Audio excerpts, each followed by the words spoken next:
तो एक्सरसाइज 5.2 का जो प्यारा सा क्वेश्चन नंबर 5 है, ये हम लोग अभी डिस्कस करने जा रहे हैं।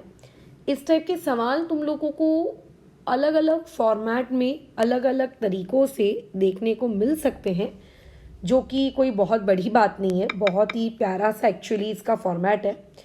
बस अगर आप कोई भी सवाल सॉल्व करो, कोई भी सवाल, ठीक है, इस पर्टिकुलर चैप्टर का, जिसमें आपको ये प्रूव करना रहे कि भाई देखो वो फलानी चीज़ ना एक पैरेललोग्राम है, तो आपके दिमाग के सामने, ठीक है, आपके दिमाग के सामने तुरंत ये चीज़ जानी चाहिए कि अच्छा इसमें 4 टेस्ट हैं हमारे, जिनको हम यूज़ कर सकते हैं और उनको हम लोग यूज़ करके उस फलानी चीज़ को पैरेललोग्राम, ठीक है, क्या कर सकते हैं, प्रूफ कर सकते हैं। ध्यान रखना, ठीक है। वो 4 टेस्ट, जो 4 टेस्ट आपको पढ़ाए हैं ना, वो 4 टेस्ट आपको ध्यान होने चाहिए। अगर वो 4 टेस्ट आपको ध्यान है तो बहुत ही आसानी से हो जाएगा, तब कोई दिक्कत नहीं है। लेकिन अगर आपको वो 4 टेस्ट ही याद नहीं है तो फिर दिक्कत आएगी। खैर, फिलहाल इस क्वेश्चन में मूव करते हैं। इस क्वेश्चन में इसका गिवन पार्ट वगैरह क्या है ये सब देख लेते हैं। तो गिवन पार्ट की तरफ अगर हम लोग मूव करें तो बोला जा रहा है कि point PQRS on the sides of a parallelogram, मतलब क्वेश्चन वाला ये कह रहा है कि क्वाड्रिलैटरल जो है आपका ABCD वो बेसिकली एक पैरेललोग्राम है ना, क्योंकि उसने क्या कहा है कि पॉइंट P को, पॉइंट Q को, है ना, इस तरीके से लिया गया है कि वो पॉइंट्स पैरेललोग्राम की साइड पे लाई कर रहे हैं। एंड ये वाला AP, ये वाला DS, ये वाला RC और ये वाला BQ आपस में क्या है, इक्वल है। ठीक है, वो ये कह रहा है कि ये सारे पॉइंट्स आपस में कैसे हैं, इक्वल हैं, ऐसा वो कह रहा है। तो गिवन डेटा में हम ये एक और चीज़ लिख सकते हैं कि AP equal to BQ equal to CR equal to कितना, आप लोगों का DS। ठीक है, क्या यहाँ तक कोई दिक्कत? ओके, चलो आगे बढ़ते हैं फिर हम लोग। तो ऐसे केस में अब हम आगे बढ़े, तो इस क्वेश्चन में हम लोगों ने जब आगे रीड किया तो हमको ये प्रूव करना है कि वो उन चारों पॉइंट्स को अगर हमने ज्वाइन किया, ठीक है, अगर हमने उन चारों पॉइंट्स को ज्वाइन किया, जो कि पॉइंट P, जो कि पॉइंट Q, जो कि पॉइंट R, जो कि पॉइंट S, अगर आप इन चारों पॉइंट्स को ज्वाइन करते हो तो आपका जो क्वाड्रिलैटरल PQRS है वो बेसिकली क्या होगा, एक पैरेललोग्राम होगा। यानी कि हम लोगों को जो बड़ा वाला क्वाड्रिलैटरल है ना, ये जो बड़ा वाला क्वाड्रिलैटरल है, A से लेकर B, B से लेकर C, C से लेकर D और D से लेकर A, ये जो बड़ा वाला क्वाड्रिलैटरल है ये हमको पहले से पैरेललोग्राम दिया है और हमको प्रूव करना है कि इस बड़े वाले के पास जो ये छोटे छोटे पॉइंट्स को ज्वाइन करके जो ये अंदर की तरफ एक क्वाड्रिलैटरल बन रहा है, ये क्वाड्रिलैटरल भी एक पैरेललोग्राम होगा। हम लोगों को ये वाली चीज़ क्या करनी है, प्रूफ करनी है। ठीक है, हमको ये वाली चीज़ क्या करनी है, प्रूफ करनी है। क्या हम ये कर सकते हैं? बिल्कुल कर सकते हैं, क्यों नहीं कर सकते, बिल्कुल। Okay, done. तो ठीक है, किसी भी चीज़ को हम लोग करते कैसे हैं प्रूफ कि वो पैरेललोग्राम है। तो देखो, किसी भी चीज़ को पैरेललोग्राम प्रूव करने का कोई एक फिक्स तरीका नहीं है। ठीक है, कोई एक फिक्स तरीका नहीं है कि इस तरीके से आप करोगे हो जाएगा, ऐसा कोई एक फिक्स तरीका नहीं है। उसमें चीज़ें कैसी हैं कि अलग अलग प्रकार के टेस्ट हैं कि आप जितने भी पेयर्स हैं, आप सारे के सारे पेयर्स को क्या दिखा दीजिए, पैरेलल दिखा दीजिए, वो पैरेललोग्राम प्रूफ हो जाएगा। राइट, आप उसमें से किसी एक पेयर को पैरेलल एंड इक्वल दिखा दीजिए, आपका वो पैरेललोग्राम प्रूफ हो जाएगा। So there are total 4 test by which you can prove something, figure a parallelogram. तो वो ऐसा कोई रूल नहीं है, सेट ऑफ रूल की इस पर्टिकुलर टेक्निक से आप करेंगे तो वो पैरेललोग्राम हो जाएगा। आपको चारों तरीके आपके दिमाग में घूमते रहने चाहिए कंटिन्यूसली। उन चारों तरीके में से आप कोई भी तरीका क्या कर सकते हैं, यूज़ कर सकते हैं। डिपेंड की क्वेश्चन के सर्कमस्टेंसेस क्या हैं, क्या गिवन है और क्या नहीं है। तो इसके प्रूफ वाले पार्ट में हम लोग मूव करते हैं। अब देखो, कंस्ट्रक्शन की इसमें कोई भी नीड नहीं है, जितनी डेटा है वो आपका सफिशिएंट है। आपको पहले से बोला गया है कि वो जो ब्लू वाली आउटर बाउंड्री है, वो ब्लू वाली आउटर बाउंड्री वाला जो फिगर है, दैट इज वो quadrilateral, that quadrilateral is basically a parallelogram. यानी कि quadrilateral A B C D को मैं क्या कह सकती हूँ, एक पैरेललोग्राम कह सकती हूँ। बराबर है, ठीक है मैडम, कह सकते हो। अगर आप उस ब्लू वाली आउटर बाउंड्री को पैरेललोग्राम कहोगे तो जो उसके अपोजिट साइड्स हैं वो आपस में इक्वल होंगे, यानी कि मैं वहाँ पर जो मेरे पास ए बी है उसको मैं डी सी के इक्वल लिख सकती हूँ। आप बोलोगे क्यों नहीं लिख सकते, लेकिन मैडम आपने A D equal to B C क्यों नहीं लिखा? अरे यार वो भी लिख सकते हैं, बट फिलहाल मैंने सिर्फ A B equal to D C लिखा, और इसका हम लोगों ने यहाँ पे रीज़न दे दिया क्या, कि opposite sides of a parallelogram. ठीक है, कि ये पैरेललोग्राम की क्या है, अपोजिट साइड्स है, यह हम लोगों ने रीज़न दे दिया।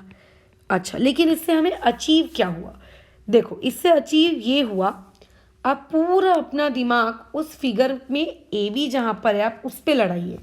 तो आप ये देख रहे हो कि मैडम ए यहाँ पर कहीं है और मैडम बी यहाँ पे कहीं है और जो पॉइंट पी है वो यहाँ पे कहीं है। Done, okay. लेकिन इससे मैं ये कह सकता हूँ कि जो मेरा ए बी है वो ए पी को और जो पी बी है उसको ऐड करके बना है। मैं कहूँगी बिल्कुल आप कह सकते हो, यानी कि आप ए बी को लिख सकते हो A P plus P B.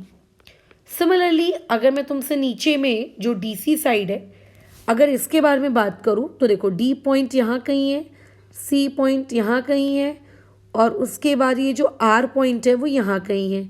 सो यानी कि जो पूरा का पूरा डी सी है ये डी आर और आर सी इन दोनों टुकड़ों को मिलाकर बना हुआ है। तुम कहोगे बिल्कुल बना हुआ है ना, D R plus R C इन दोनों को मिला के बना है। लेकिन इससे आपको अचीव क्या हुआ, इससे फ़ायदा क्या हुआ? देखो, सब फ़ायदा वगैरह छोड़ो, सबसे पहले तो रीज़न लिखना पड़ेगा। आपने ए बी को A P plus B P कहा, आपने ए बी को A P plus B P कहा, ऐसा आपने क्यों कहा? आपके टीचर्स आपसे रीज़न पूछ सकते हैं कि भैया ऐसा आपके कहने के पीछे क्या रीज़न है। तो ऐसा इसीलिए कहा क्योंकि point A dash P dash B, जब भी आप किसी बड़ी वाली सेगमेंट को इस तरीके से दो टुकड़ों में तोड़कर लिख सको तो ये रीज़न लिखते हैं। सिमिलरली डी सी को आप क्या लिख सकते हो, D dash are dash C, ये इसका रीज़न है। बट इससे फ़ायदा क्या है? फ़ायदा देखो, सबसे पहला ये है कि ये वाला ए पी, ये वाला ए पी और ये नीचे वाला आर सी आपको ना इक्वल दिया है। मतलब मुझे नहीं पता कि ए पी की क्या वैल्यू है, मुझे नहीं पता आर सी की क्या वैल्यू है, बट जो भी वैल्यू होगी ये दोनों आपस में इक्वल है। बराबर, जैसे मान लेते हैं कंडीशन है आपके पास 5 + x = y + 5, तो आप इधर का 5 और इधर का 5 आप काट देते हो। क्यों काट देते हो? कि मैडम अगर ये +5 यहाँ जाएगा तो बेसिकली वो वहाँ जाके -5 हो जाएगा, चीज़ें तो वैसे भी कट जाएंगी, है ना। आप काट देते हो कि नहीं काट देते हो? तो जब लेफ़्ट साइड में और राइट साइड में इक्वल क्वांटिटीज़ आपको देखने को मिलती हैं तो आप उन इक्वल क्वांटिटीज़ को काट सकते हो। जैसे कि आपके ए पी और आर सी आपका इक्वल है तो आप इस ए पी को और आप इस आर सी को काट सकते हो। सो देयरफॉर यहाँ से आ जाएगा पी बी = डी आर। यहाँ से क्या आ जाएगा, पी बी = डी आर। अच्छा, पहले तो आपने उनको क्यों काटा? आपने इसीलिए काटा क्योंकि आप लोगों को ये चीज़ गिवन दी हुई थी कि ए पी = क्या है, आर सी, और काटने के बाद आपको क्या मिला, पी बी = डी आर मिला। इस मिली हुई चीज़ को मैंने इक्वेशन नंबर 1 दे दिया कि हो सकता है भगवान आगे जाके ये कहीं मुझको यूज़ आ जाए, है ना।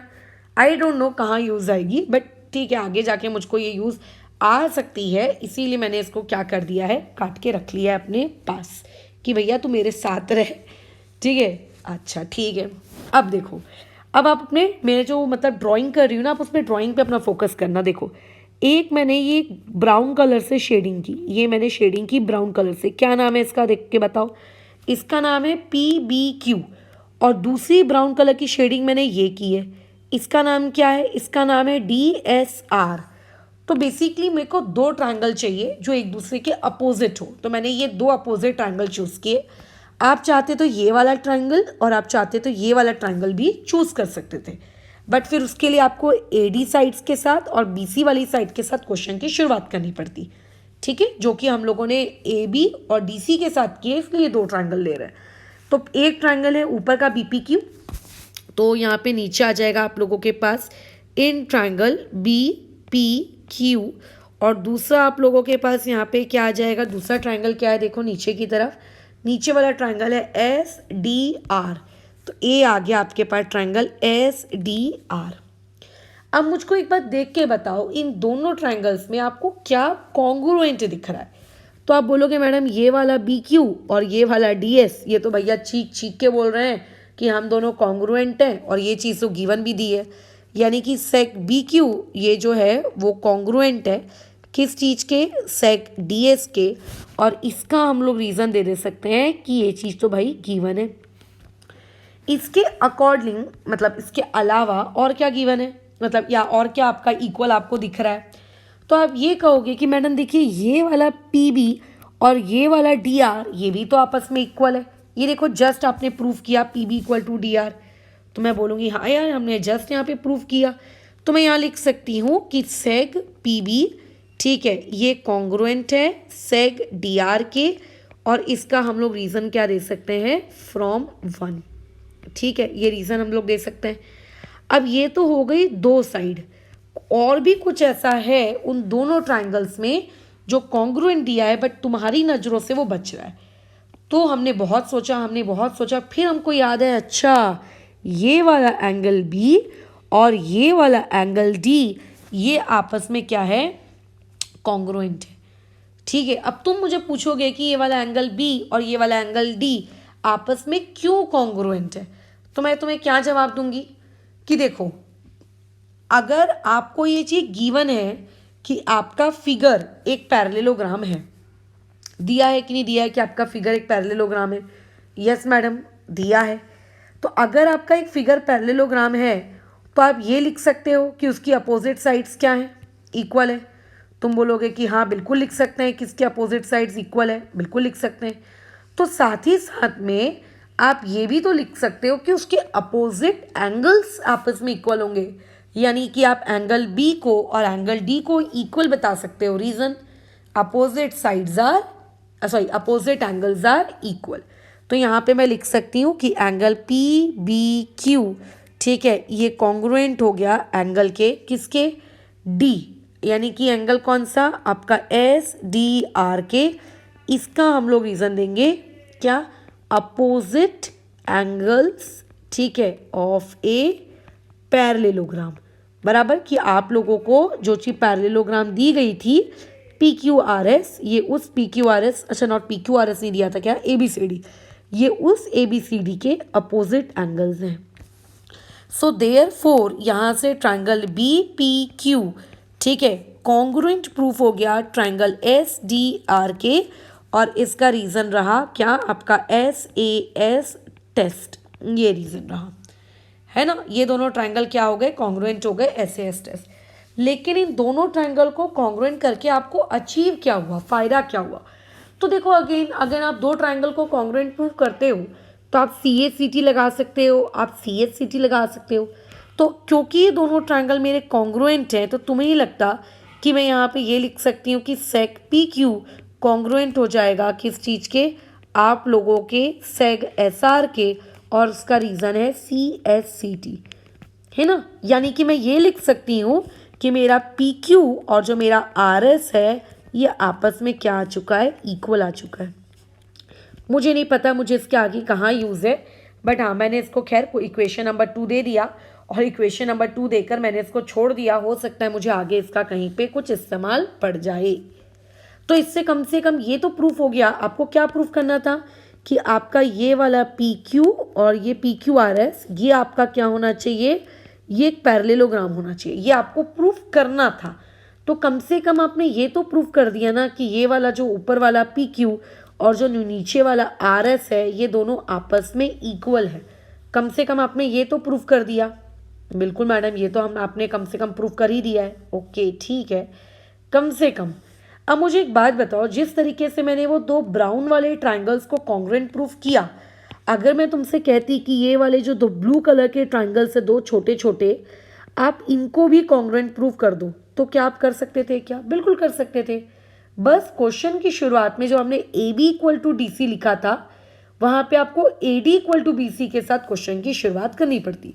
यानी कि आप ये कह सकते हो कि सिमिलरली, ठीक है, आप ये प्रूव कर सकते हो कि वो जो ट्रायंगल है ब्लू वाला, क्या नाम है, PAS, और नीचे वाला QCR, तो ट्रायंगल PAS और ट्रायंगल QCR ये दोनों आपस में कॉन्ग्रुएंट हैं, और इसका रीज़न है अगेन SAS टेस्ट।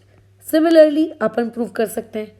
और अगर ये दोनों ट्रायंगल्स आपने सिमिलरली वाले फॉर्मेट से इनको कॉन्ग्रुएंट प्रूव कर दिया, तो अगेन इन दोनों ट्रायंगल की जो ये सेगमेंट होगी, इस वाले का नाम क्या है, PS, और उधर वाले का नाम क्या है, QR, तो सेक PS कॉन्ग्रुएंट हो जाएगा सेक QR के, ठीक है। और इसका रीज़न क्या देंगे अगेन हम लोग, सिम्प्लिसिटी। इसका रीज़न क्या देंगे हम लोग अगेन, सिम्प्लिसिटी। और यानी कि मैं ये लिख सकती हूँ कि PS इक्वल टू क्या आ गया, QR। आई डोंट नो मुझे इसकी क्या नीड है, बट मैंने इसको एक इक्वेशन नंबर दे के छोड़ दिया। अब तुम मुझे देखकर बताओ, from equation number 2 and from equation number 3 जरा ऑब्जर्व करो, और ऑब्जर्व करके बताओ कि इस चीज़ को ऑब्जर्व करके तुम्हें क्या दिख रहा है। तो तुमने कहा कि मैडम इक्वेशन नंबर 2 को देखा, इक्वेशन नंबर 3 को देखा, इससे पता चल रहा है कि PQ और RS आपस में क्या हो गए, इक्वल हो गए। इससे ये पता चल रहा है कि PS और QR आपस में इक्वल हो गए, है ना, इससे ये पता चल रहा है। तो इसका मतलब ये कि फ्रॉम इक्वेशन नंबर 2 एंड 3 इससे ये पता चल रहा है कि अपोजिट पेयर्स, ठीक है, अपोजिट पेयर किसके, ऑफ साइड्स आर इक्वल। आपने दोनों के दोनों पेयर क्या कर दिए हैं, इक्वल प्रूफ कर दिए हैं। आपने दोनों के दोनों पेयर आपने क्या कर दिए हैं, इक्वल प्रूफ कर दिए हैं। इक्वल मतलब PQ और RS इसका एक पेयर इक्वल हो गया है, और PS और QR इसका एक इक्वल हो गया है। तो हम लोगों ने टोटल 4 टेस्ट पढ़े हैं इस एक्सरसाइज को स्टार्ट करने से पहले। तो उसमें से हम लोगों ने एक टेस्ट क्या पढ़ा था, उससे पहले हम लोगों ने एक टेस्ट क्या पढ़ा था, उससे पहले हमने ये पढ़ा था कि अगर कभी भी आपको अपोजिट पेयर साइड्स के इक्वल मिल जाएं, तो उन साइड्स की मतलब जो क्वाड्रिलैटरल बन रहा है उन साइड से, वो क्वाड्रिलैटरल ज़रूर क्या रहा होगा, आप लोगों का पैरेललोग्राम रहा होगा। तो यानी कि वो जो क्वाड्रिलैटरल है PQRS, वो बेसिकली आप लोगों का क्या है, पैरेललोग्राम है। Hence proved. ये टेस्ट हम लोग ऑलरेडी पढ़ के रखे हैं ना, तो इसका रीज़न देंगे कि therefore by test of parallelogram, कि आप लोगों ने जो पैरेललोग्राम का टेस्ट पढ़ के रखा है, उस टेस्ट के अकॉर्डिंग अगर दो पेयर आपके साइड्स के, ठीक है, क्या आ जाए, इस तरीके से इक्वल आ जाए, तो आप क्या कहोगे कि ओके ठीक है, ये चीज़ क्या है आप लोगों की एक पैरेललोग्राम।